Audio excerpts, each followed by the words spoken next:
예, 김재원 전 의원 만나보겠습니다. 어서 오세요. 안녕하세요. 예, 맞아요. 굴곡이 많은. 뭐, 뭐 굴곡이라고 할 건 없죠. 지난번에 저 대구시장 경선 네, 그리고 수성을 네. 경선 둘 다 안 됐죠. 수성을은 경선이 아니고 경선을 그건 안 컷오프 하고 됐어요? 경선을 하지 않고 그냥 저 전략 공천을 해버렸죠. 그럼 컷오프가 됐네. 컷오프가 아니고 그냥 한 사람을 지명했죠. 대구시장 경선은 좀 치열했는데 그 후에 어떻게 지내셨어요? 벌써 그때로부터도 벌써 한 석 달 됐네요. 7, 8, 9.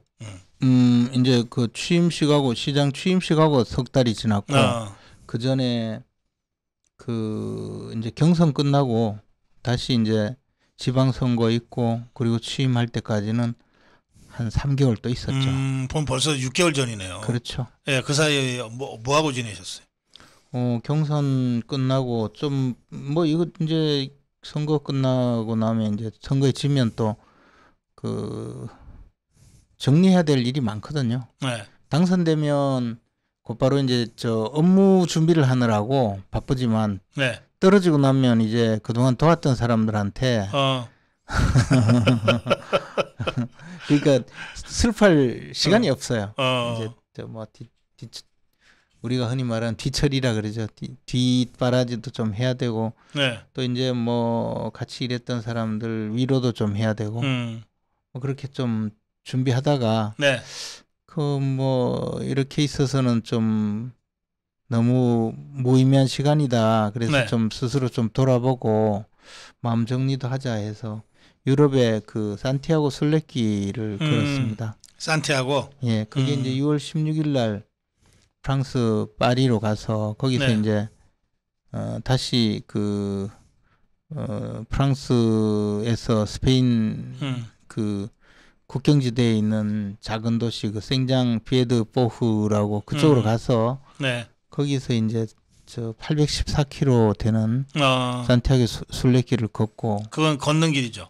예, 뭐 때때로 자전거 타고 가시는 분도 있고 말 타고 가는 분도 있고 근데 이제 저는 이제 걸으러 갔으니까 예. 이제 처음부터 끝까지 걸었고 며칠 걸렸어요? 32일 정도 걸렸어요. 한 달 걸렸구나. 한 달 조금 더 걸렸는데 네. 보통 뭐 한 33일, 35일 길게는 40일 이렇게 걷는데 그래요. 조금 제가 이제 촌놈이니까 옛날에 걷는 건 자신 있습니까? 뭐 옛날에 그냥 저 산길 걷던 예. 그 실력으로 걷고 그다음에 한 달 정도 더 그 갖고 간 배낭을 메고 네. 열차를 타고 유럽 여행을 했죠. 그러셨구나. 예. 그래서 뭐 이제 한 10개 정도 되는 나라를 쭉 돌면서 예. 이것저것 보기도 하고 예. 뭐 생각 정리도 하고 그래서 8월 18일 날 귀국했습니다.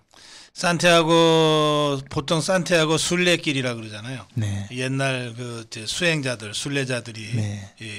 그 고행을 했던 길인데 그 산티아고 길을 32일 동안 걸으셨고 그리고 나서 한 달 정도 유럽에 이것저것을 배낭 메고 다니셨다. 뭐 좀 마음 정리는 많이 되셨나요? 아무래도 이제 그 순례길 걷는 것은 아침에 일어나서 막 간단히 씻고 곧바로 그 하루 적게는 발이 아프거나 이런 날 한 10km 정도 네. 건강이 좀 회복되고 몸 상태가 좋으면 뭐 30km에서 한 35km 그 통상 한 20km에서 25km 정도는 매일 걷게 되거든요. 네. 그리고 이제 그 예정된 숙소에 도착하면 씻고 빨래 빨고 저녁 먹고 또 자고 네. 다음날 일어나서 또 걷고 또 저 목적지 도착하면 또 씻고 빨래 빨고 먹고 자고 이런 단순한 시간인데 혼자 가셨댔어요? 예, 혼자 보통 혼자 가는 사람들이 많습니다. 그게 네. 이제 걷는 속도도 조금 다르고 또 또 이제 그 생각하는 것도 좀 다르고 이래서 비서 데리고 간 건 아니고 빨래 시키고 이런 거 아니고 일단 비서가 없고 예. 그다음에 혼자 마음 정리하러 갔기 때문에 네. 그리고 이제 빨래를 뭐 씻기고 할 만한 빨래도 없는 게 왜냐하면 저 가면 옷을 이제 위아래 반바지에 뭐 티셔츠 하나 그리고 속옷 그것도 아래 속옷 하나 이래 하루에 입는 게 세 조각 네? 세 개 양말 하면 네 종류잖아요. 근데 이제 도착할 때 되면 땀이 뭐 흠뻑 젖으니까 예. 근데 그걸 이제 3벌씩 갖고 가요. 그렇구나. 6월, 7월, 8월에 걸으셨나? 6월 18일부터 걸었으니까. 굉장히 더운 때죠, 스페인이면. 예, 그렇죠. 뭐 40도 넘는데. 근데 이제 배낭이 10kg, 15kg 넘어가면 걷기가 어려워져요. 그래서 이제 배낭이 무게를 줄여야 되니까 옷도 뭐 가능하면 이제 가장 빨기 좋고 금방 마르고 하는 부피 작은 거 그걸 갖고 한 3벌 갖고 가니까 사실 뭐 그걸 남한테 주고 빨래 시키고 뭐 이럴 일도 없고. 알겠어요. 우리 저 김재원 의원 오랜만에 나오셨다고 아주 반갑다고 인사들 많이 하시네요. 여전히 인기가 높으시네. 비결이 뭐예요? 아니에요. 다 고성국 박사님 저 보러 왔다가 무슨 말씀을? 예, 산티아고 순례길 완주 축하드립니다. 이게 완주하면은 뭐가 표식 이런 게 있습니까? 그게 이제 처음 이제 출발점이 프랑스 영토에 있는 생장 피에드 포크인데 거기 가면 순례자 사무소가 있어요. 예. 거기 가면 이제 크레덴시아라고 해가지고 일종의 순례자 여권을 만들어줘요. 그럼 이제 가서 그 숙소라든가 들르는 뭐 식당 같은 데 가서 이제 도장을 받는구나. 스탬프를 받는데 그걸 보면 쭉 이제 며칠 날 어디 가고 쭉 나오거든요. 이 사람이 걸어갔는지 그 순례길을 다 걸었는지가 나와요. 그래서 이제 산티아고 콤포스테라 그 산티아고 대성당이 있는 그 도시에 도착하면 거기 인증서가 있습니다. 인증해 주는 거. 거기 가서 그걸 확인받아 가지고 이제 증서를 만들어 줍니다. 증서 가지고 그럴듯해요. 또 이 위의 사람은 뭐 순례자 코스 완주하였음을 확인함 이런 내용이겠죠. 막 쫙 그 알아보기 힘든 옛날 그 고서체로 라틴어 비슷하게 저도 라틴어인지 스페인인지 잘 모르겠는데 여권번호하고 이름도 적어주고 그래요. 근데 이제 아까 말씀드렸듯이 워낙에 그 단순한 날이니까 매일매일이 처음에는 이제 뭐 선거 떨어지고 왔으니까 또 얼마나 서러웠겠어요. 하루하루는 정말 뭐 내가 왜 여기 와서 이 고생을 하나 싶을 정도로 생각도 많고 하지만 시간이 조금 지나면 그 마음들이 하나씩 정리가 되고 점점점 돼서 이제 인생 자체가 이렇게 좀 어떻게 보면 아침에 일어나서 저녁에 잘 때까지 그 매일매일의 일상이 아주 소중하고 그 의미 있는 그런 일들이 많은데 정작 우리가 돌이켜 생각해 보면 의미 없는 일에 늘 몰입되어서 그거 가지고 이제 세상을 보내다가 오늘날 여기까지 왔구나. 그래서 이제 좀 더 의미 있고 중요한 일을 하다가 가야 되겠다라는 생각을 갖게 됐어요. 그래서 뭐 그때는 그냥 그런 생각이었는데 이제 한 2달 조금 더 지나서 한국에 와 보니까 이 갈 때에 비해서 뭐 나라 꼴이 엉망진창이 돼 있는 거예요. 그런데 이제 거기에 제가 매몰되지 않았고 또 앞으로도 좀 더 제가 의미 있게 중요한 일을 하다가 끝내야 되겠다라는 생각이 드니까 이제 뭐 좀 생각이 많이 달라졌어요. 잘 다녀오셨네요.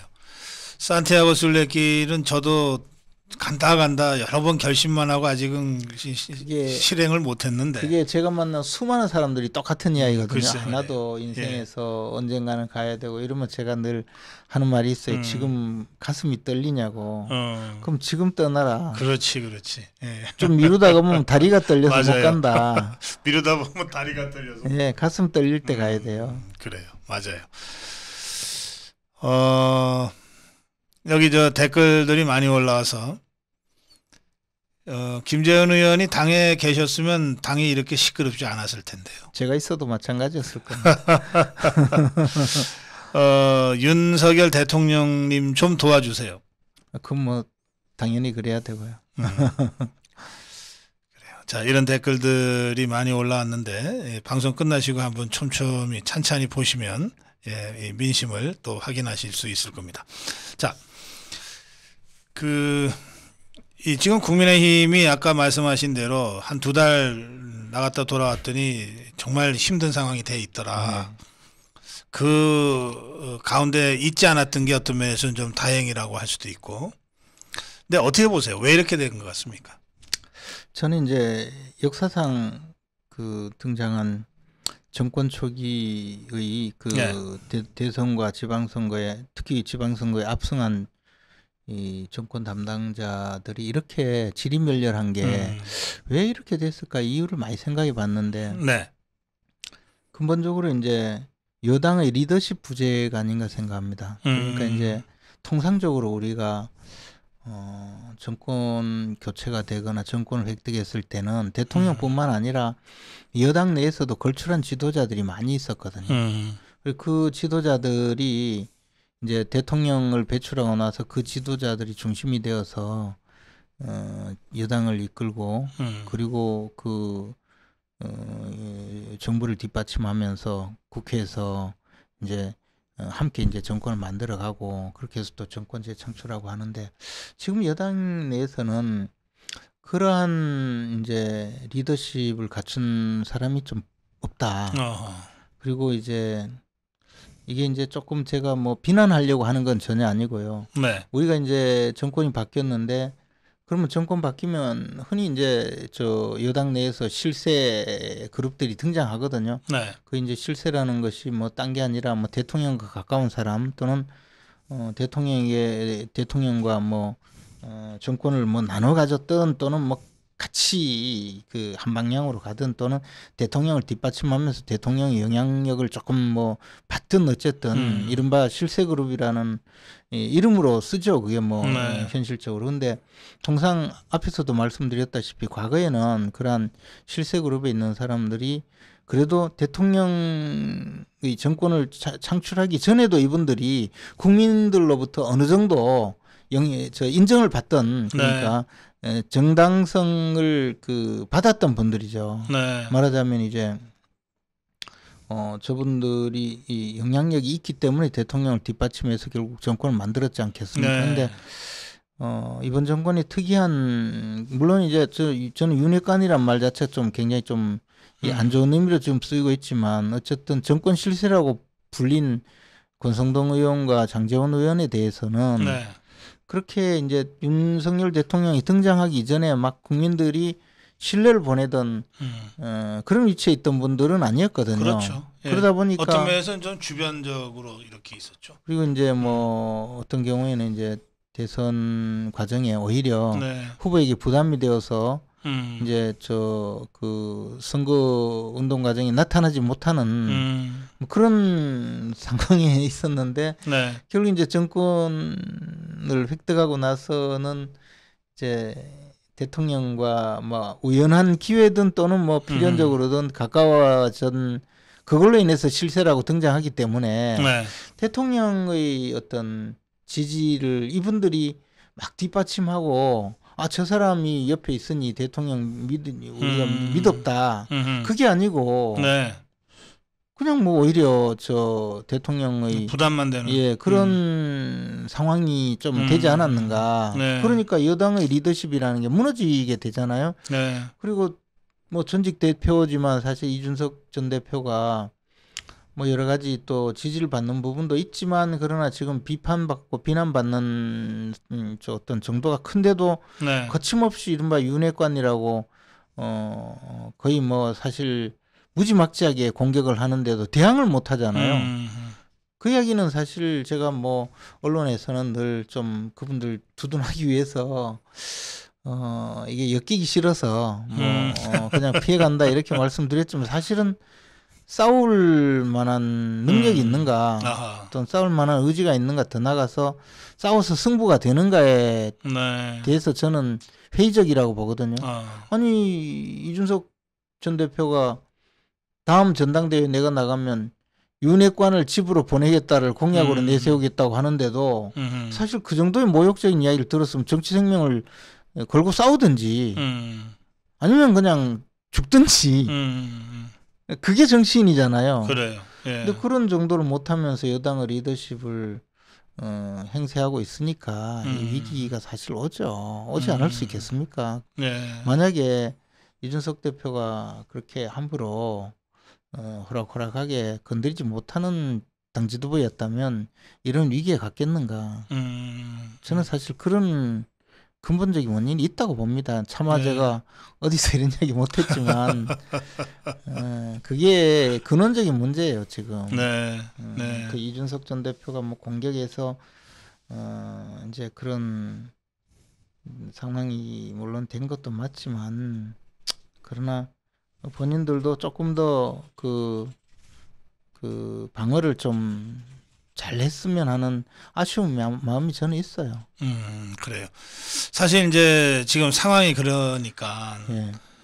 이 모든 부담이 윤석열 대통령한테 다 아니 그래 쏟아지잖아요. 어쨌든 지금 저 이준석 대표가 물러나고 난 다음에 당 지도부가 거의 공백 상태에 있는데도 그래도 권한 대행으로 권성동 의원이 있었고 또 장제원 의원은 사실 뒷받침하는 그러니까 어떻게 보면 당 지도부가 권성동 장제원이었어요. 근데 이 둘이 이준석 대표의 공격에 끽소리도 못하고 있으니까 이게 이제 결국은 대통령까지 싸잡아가지고 끌고 들어가서 공격을 하는데 대통령이 이런 일에 나설 수가 있습니까? 그러니까 그렇죠. 이게 이제 위기가 생기는 거라는 거죠. 그래서 저는 막 그래도 이제 이 권성동 의원의 장제원 의원을 또 보호하는 것이 윤석열 대통령도 보호하는 길이라는 생각에 이 나름대로 제 나름대로 방어도 하고 해왔지만 이게 근본적인 문제가 있다는 거죠. 그래서 그렇죠. 그래서 이제 이선후퇴라는 이야기가 사실은 스스로를 보호하는 어떤 길도 되지만 윤석열 대통령 보호뿐만 아니라 이 당을 보호하는 큰 길이기도 해요. 예. 이 집권한 지 2달 만에 그 집권당 대표였던 자로부터 양두구역이라는 말을 그 모욕적인 말을 들었는데 누구도 목숨 걸고 싸워주지를 않는 거예요. 아무도. 그게 이제 나 그게 이제 거기다가 이제 이준석을 두둔하면요 무슨 영웅시대는 그런 상황이 됐잖아요. 뭐 최근에 초선 3명 김웅 뭐 허은하 그다음에 저 김병욱 의원 이런 분들이 뭐 언론에 각광을 받고 이러는데 사실 이제 그런 것이 과연 우리가 정권을 담당하고 그것을 수호할 수 있는 정도의 정치 세력인지 사실은 봐야 돼요. 이게 내부의 그 당내 싸움의 정도를 떠나서 사실은 대통령의 정치적인 위상과 정통성 문제까지 지금 흔들려고 하는 거거든요. 그거는 저는 좀 조금 생각이 달라요. 그런 거. 알겠습니다. 그 어떻게 수습해야 된다고 보세요? 저는 초기에 이제 지난번 가처분 소송이 법원에서 인용되었을 때 그때 이제 페이스북에 기재하면서 첫째는 이제 저 뭐 조기 전당대회를 통해서 새로운 지도부를 뽑는 건 현실적으로 법적 그 분쟁을 야기할 가능성이 있고 그렇다고 최고위원회로 돌아가는 것도 이 정치적인 큰 문제가 있고 그래서 결국은 비대위를 재구성하는 방법 그리고 그 절차적 방법에 대해서 제가 나름대로 썼는데 그 글을 올리고 나서 꽤 오랜 시간 지나서 이제 의원총회가 열리고 그 후에 결론은 제가 처음 그 제시했던 안과 같이 가고 있어요. 그래서 지금 이 길이 거의 유일한 방법이라고 봐요. 당헌 당규 개정으로 새 비대위 구성하는 거. 당헌 당규를 개정하고 거기다가 현 상황이 비상 상황이라는 상임정국위원회 유권 해석이 있어야 돼요. 그때 그래. 이제 그런 절차를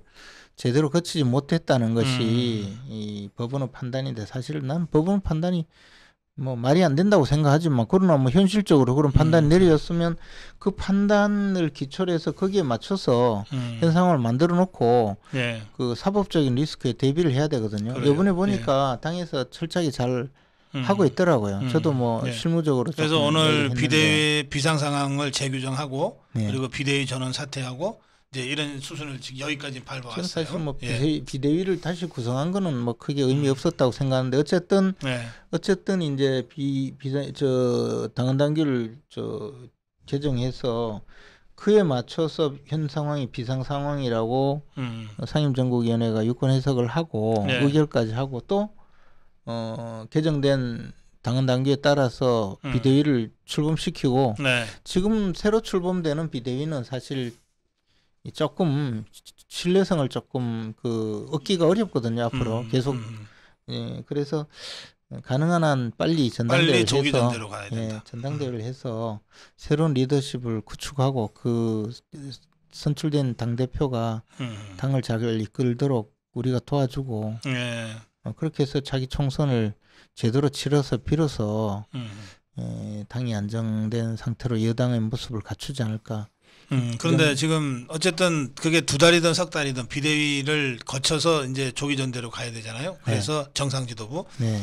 이 비대위를 지난번에 주호영이가 하다가 직무정지를 당했는데 또 주호영이를 한다는 얘기인데 저는 이건 아니다 싶거든요. 근데 이제 현실적으로 뭐 다른 사람을 맡기기가 어렵다고 하고 또 뭐 이제 근데 이제 전 2가지를 이제 간단히 생각을 해봤어요. 예. 주호영 비대위원장 다시 등장하면 언론이나 모든 데서 또 뭐 도로 주호영이에요. 도로 주호영의 뭐 온갖 놀림감이 되겠지. 그것도 그렇지만 이제 법원에서 보면 예. 지난번에 안 된다 했는데 당헌 당규 거치고 온갖 술술 부려 똑같은 사람 데려왔다. 그렇게 되는 거죠. 그렇게 될 수 있는데 한편으로는요. 예. 또 이제 저는 이런 의미로 하는가 하고 아주 좋게 정말 생각해 보면 봐라 결국은 똑같은 사람이 똑같은 비대위가 됐는데 이준석 대표가 분탕질해서 이만큼 힘들게 와서 결론은 똑같지 않느냐. 뭐 그렇게 강변할 수는 있는데 그렇게 하려고 지금 하는 그거는 건가? 법원하고 지금 계속 싸우자는 얘기인데 지금 그렇게 한가하지가 않거든.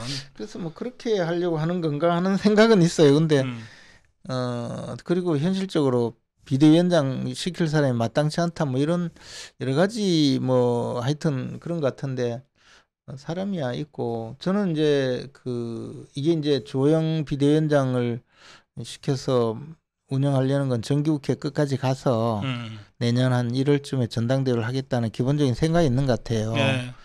근데 이제 사실 민주당은 정기국회 기간 중에 늘 전당대회도 했었거든요. 그럼요. 그리고 예. 또 하나는 아니 뭐 현역 의원들이 꼭 그 전당대회 출마 안 해도 또 원외도 있고 하니까 네. 뭐 그 원외에게 우선권을 주라는 건 전혀 아니고 그래서 전당대회를 너무 그렇게 늦출 필요가 있을까 이제는 이게 사실 비대위가 다시 출범을 하더라도 놀림감으로 시작을 해버리면 안 되거든요. 네. 그럼요. 예. 과거 우리가 이제 제가 이제 2004년에 정치 시작하면서 국회의원 되면서 그때 우리 당시 한나라당으로 정치를 시작해서 지금까지 봐왔는데요.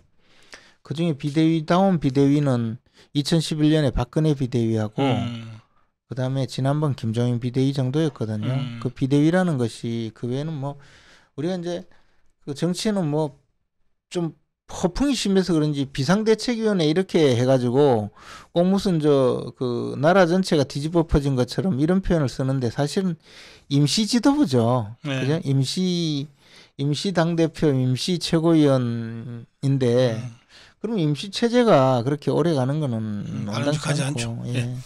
더구나 이제 한 가지 변수가 더 생겼는데 제가 민주당 전대를 보면서 네. 저거 다들 이재명이 된다고 봤잖아요. 네. 그럼 이재명이가 되면 저거자가 어떻게 할 거냐.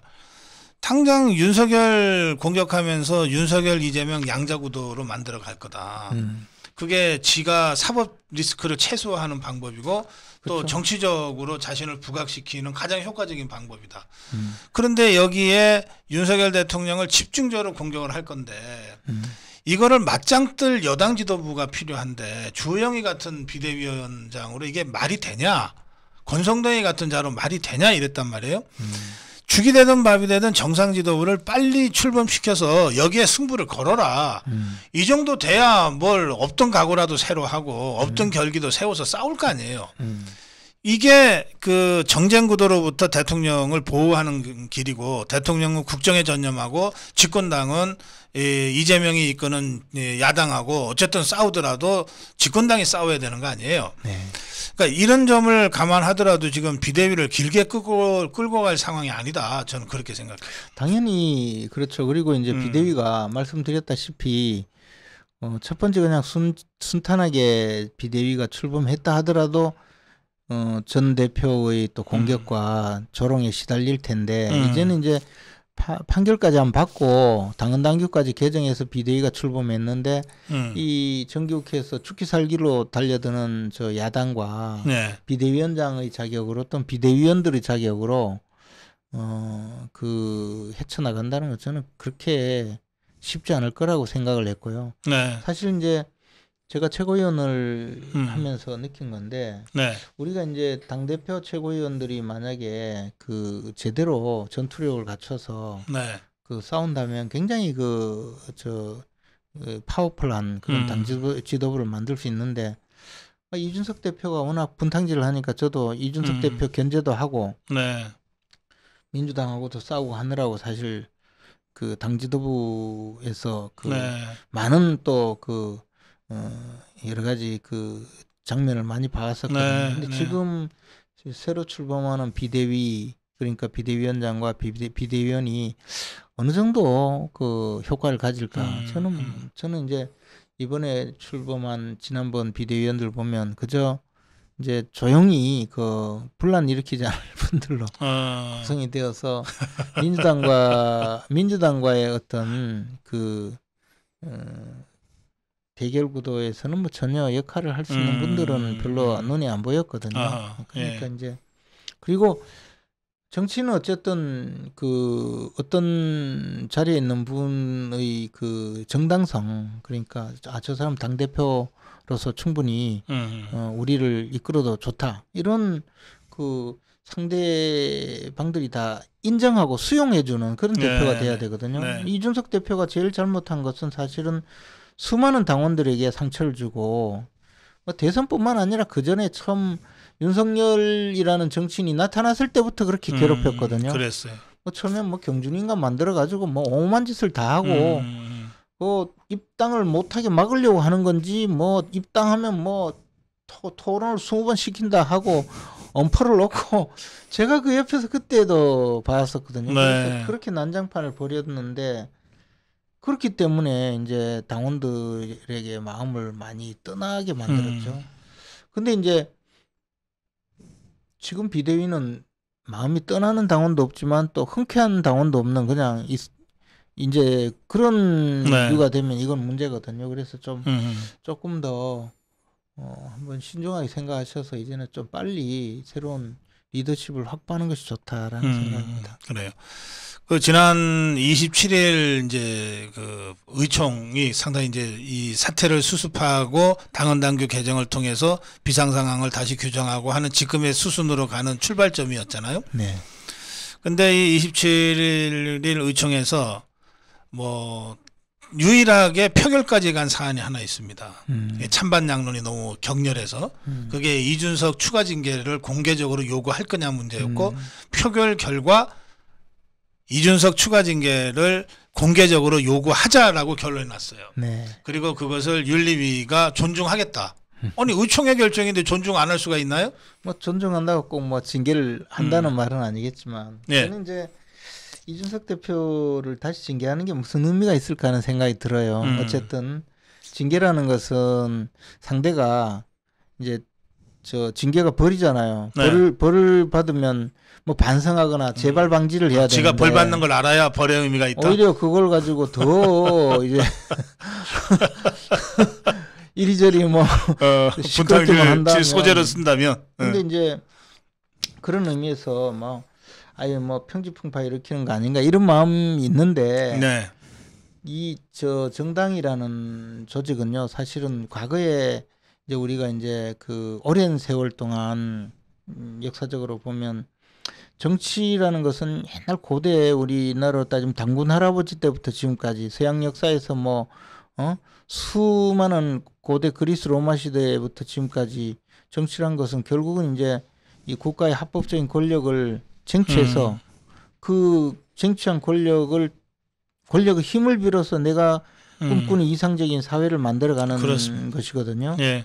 그러면 이제 권력을 획득하고 그것을 통해서 이제 사회를 만들어가는 그런 과정이 정치인데, 그러면 이제 정치적인 그 상황에서 우리가 지금까지 뭐 과거에는 칼부림을 통해서 권력을 쟁취했지 않습니까? 그리고 힘센 사람이 권력을 쟁취했고 군사를 많이 키운 사람 쟁취했고 네. 현대 사회에서는 이게 이제 헌정 질서에서 투표를 통해서 표를 많이 얻은 사람이 쟁취하잖아요. 네. 그리고 그 권력을 쟁취하기 위한 수단이 이제 정견을 같이 하는 사람들이 모인 정당이거든요. 네. 정당은 결국 옛날 정치에서는 무사 집단, 그렇죠. 군사력이란 예. 말이에요. 총칼을 진 군사예요. 지금은 이제 그 총칼 대신 말로써 이제 상대방과 대결을 해서 네. 국민들로부터 이제 표를 얻어서 결국 권력을 쟁취하고 그 권력을 통해서 역시 하는 건 똑같은 거죠. 근데 그러면 이 정당이라는 거는 기본적으로 과거의 전투 조직이나 현대 전투 조직이나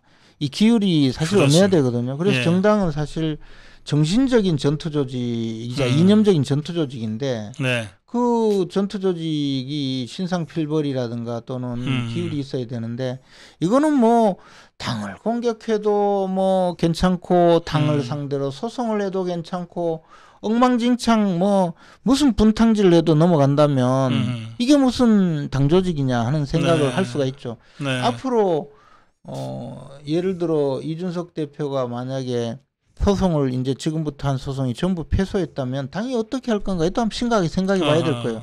이준석 대표는 과거에 다른 당을 할 때 네. 손학규 대표하고 다른 당을 할 때 바른미래당. 안철수 대표와 당을 할 때 그때 손학규 대표는 꽤 열심히 소송을 많이 한 걸로 들었어요. 그래서 이제 그런 면에서 우리가 당의 기강을 잡자 차제. 제가 이준석 대표 한 사람은 문제가 아니고 그 뭐 여러 명들이 있잖아요. 맞아요. 그리고 막 100번 양보해서 저는 딴 거보다 어쨌든 이준석 대표가 막 한동안 뭐 온갖 험구를 퍼부을 때 네. 윤리위원장의 이름으로 또 윤리위 이름으로 이제 경고문을 발표했거든요. 네. 뭐 당의 저 그 해당 행위 내지 파벌 분파 뭐 이런 저 문제를 일으키는 발언 조심하라고 네. 강력히 뭐 응징하겠다는 내용으로 상당히 센 경고문이 나왔는데 거기에 대한 차라리 좀 가만히 있지 거기에 답을 세 글자로 푸하하라고 답을 했어요. 그렇게 답을 했죠. 이준석이가. 이게 이제 우리 학교 다닐 때 정학을 맞은 학생은 왜 어디서 반성문 쓰잖아요. 근데 반성문에 교장 선생님 욕설 쓰면 되겠습니까?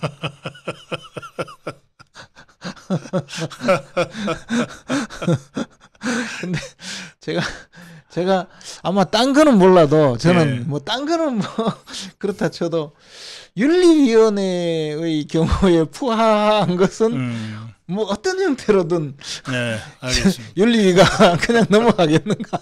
예. 우리 저 김재현 의원이 이제 완곡하게 표현하셨지만 현대의 정당은 정신력으로 싸우는 군대 조직과 같다. 따라서 최소한의 그 기율, 디시플린과 질서, 하이어라키가 유지돼야 된다. 그렇지 않으면 지금 사실 정당이 굉장히 막강한 권한을 행사하잖아요. 지난번에 수성을 선거 때 그냥 이 사람 공천을 하면은 나머지는 아무리 도전하고 싶어도 못했단 말이에요. 그걸 다 승복하잖아요. 그래 정당이거든. 근데 이제 이준석 식으로 하면 푸하하지. 그러면 이게 정당일 수가 없는 거예요. 뭐 조직이 완전히 와야 되는 거거든요. 그리고 한 사람이 그러니까 한 사람뿐만 아니라 최근에 그 여러 명들이 여러 명이 나서서 같이 하죠 지금. 이거는 정말 있을 수 없는 일이고. 그런 면에서는 이 국민의힘이 정당이라면 또는 정당이려면 이 추가 징계나 엄격한 이준석뿐만 아니라 이 함께 집단적으로 해당 행위를 하는 자들에 대한 엄정한 처벌이 불가피하다. 이게 네. 이제 자꾸 마치 나한테 벌 주면 젊은 사람들이 네. 화낸다. 한번 해봐라. 할 수 있나 메롱 뭐 이런 뜻인데. 네. 그러나 저는 이제 뭐 징계를 하자는 입장이 아닌 측면에서 보더라도 예. 적어도 우리 당이 이런 식으로 해서 과연 앞으로 정당으로서 제 역할을 할 수 있을까? 더 나가서 정말 민주당과 대결 구도로 갔을 때 승리할 수 있을까? 저는 굉장히 회의적으로 보거든요. 예. 자중진환 내지 내부 분란이요. 사실은 그게 가장 힘든 상황이 그렇습니다. 되고 예. 조금 당세에 약간의 문제가 생기더라도 저는 정리는 제대로 해야 된다고 봅니다. 그렇습니다. 5년 전에 내부 분란으로 완전히 망했는데, 네. 완전히 바닥에 가라앉았는데, 정말 5년 만에 기사 회생했는데, 그런데 또 내부 분란으로 이걸 그냥 안고 간다면, 우리한테 남는 것은 그냥 절망과 패배뿐이다. 오늘 이 김재원 의원 오랜만에 나오셨는데, 이제 좀 자주 모시고 이런저런 말씀 좀 드려야 되겠습니다. 마무리 한 말씀 부탁합니다. 뭐 우리 고성국 박사님 늘 나라를 위해서 고생 많이 하시는데 저도 불러주셔서 고맙습니다. 그리고 이제 우리 당에 대해서 걱정 많으신데요. 저는 이제 이게 지금은 뭐 흔히 말하는 과도기라고 표현할 것이 아니고 불안정한 상태라고 생각합니다. 그리고 리더십이 형성이 되는 것이 사실은 대통령 선거 끝나면 이미 리더십이 확고부동하게 갔어야 됐고 그것이 맞는데 그것이 이제 일부의 어떤 자기 주장으로 지금 좀 약간 혼란에 빠져 있거든요. 이런 부분은 앞으로 저희들 구성원들이 심사숙고해서 빨리 잘 해결해서 끌고 나가야 되리라고 생각하고요. 네. 약간의 희생은 불가피하다고 생각합니다. 알겠습니다. 완곡하게 표현하시지만 이 마지막 말씀에 모든 게 다 담겨 있습니다. 어느 정도의 희생은 불가피하다. 그 희생을 감수하고서라도 제대로 된 리더십과 올바른 의미의 권위를 세워야 된다. 이런 말씀으로 오늘 대담 마무리하겠습니다. 김재현 의원님 고생하셨습니다. 고맙습니다. 고맙습니다.